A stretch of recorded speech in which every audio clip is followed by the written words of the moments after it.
What is your idea of the perfect phone?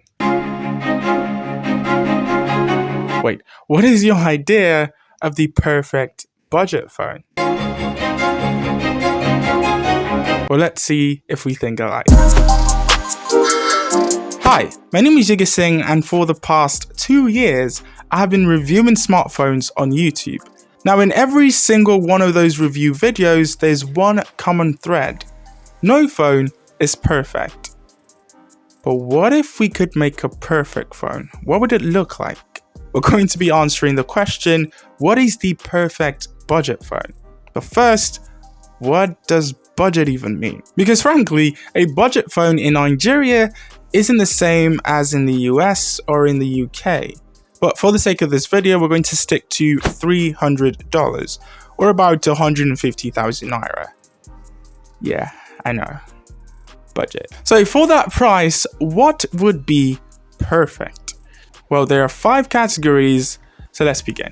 First up is design, and frankly, there's no one way to do this. I mean, everyone has a different idea of a perfect design. There are still a couple things that I feel every manufacturer should pay attention to. One is never reusing the same design. Like, it really sucks when we see a smartphone design from last year come again this year. So please don't do that, because not a lot changes internally, so the least that they could do for us is change some things externally. Point 2 would be to kill glossy phones. Like, we do not want to see fingerprint marks or smudges on the back of our phone. Please kill that, unless you can figure out a way to, I don't know, make it glossy but still not show fingerprints. So the perfect phone would have a matte finish, ideally.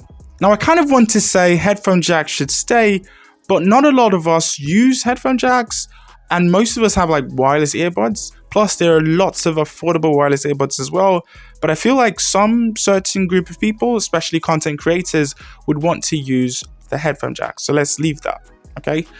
What should also stay would be Gorilla Glass 5. We want that on our, perfect budget phone. Now, I kind of want to say as well that an IP rating would be cool, but do we really care? Like, are you really going, oh, I can't buy this $300 phone because it doesn't have water resistance? Are you? You're not, right? So yeah, that's about it for design. We want a different look. We want a matte finish.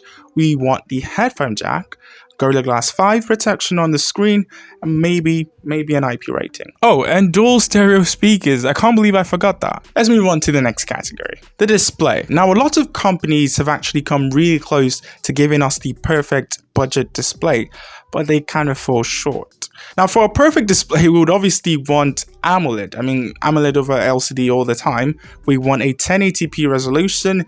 I think 1440p, just leave that for the more expensive phones. 1080p is fine. We want 120Hz refresh rate.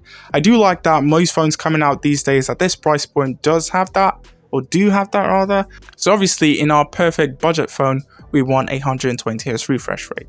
Another thing that we could throw in is 700 nits of brightness. So we want a really bright phone. And then let's also add perfectly symmetrical bezels since it's a perfect phone.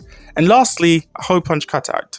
I mean, display isn't that hard. Why hasn't anyone done this yet? Next up is performance. Now that is also kind of easy. So chipset of choice would be the Dimensity 900 chip. It's a 6nm processor. It's also a 5G chipset. So wonderful. We want 8GB of RAM and 256GB of UFS 3.1 storage. So fast storage.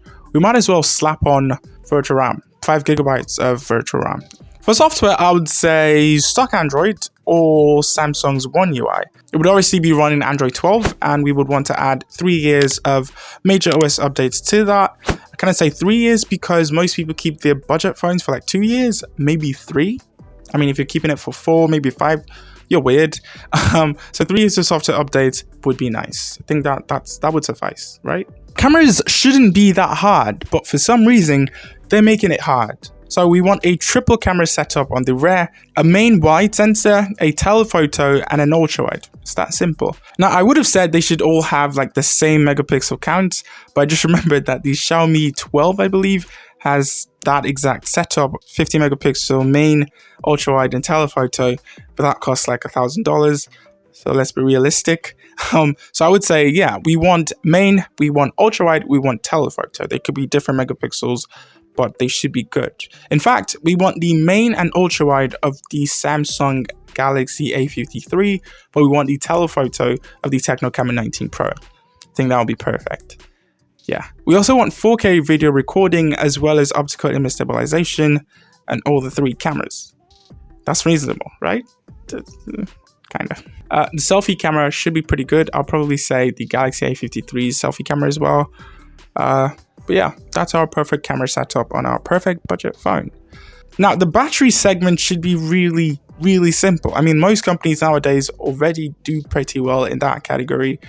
We've got 6,000 milliamp hours of battery. I would have said 5,000, but this is the perfect phone, so we're going to go with 6,000. I think the Povo 5G gave us 6,000 milliamp hours.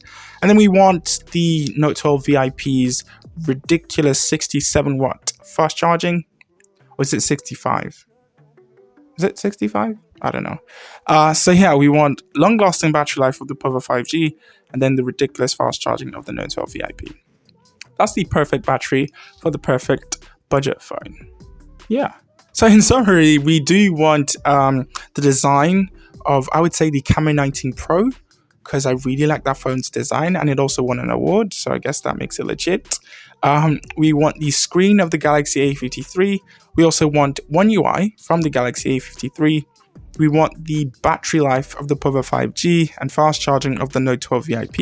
We want the performance of the Infinix Zero 5G as well as the Povo 5G, because they both have the Dimensity 900 chip.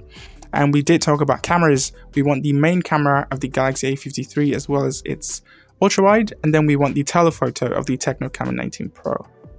Yeah, that's our perfect budget phone. Of course, we want it to all cost $300 or $150,000. That's reasonable, right? Anyway, that's my dream phone, or the perfect budget phone. You might have a different opinion, so I want to see you make your own perfect budget phone down in the comments. I would be looking at every single one of them and replying to every single one of them. If you're still watching to this point, thank you so much for watching, sticking to the end. Yeah, I'll see you when you see me.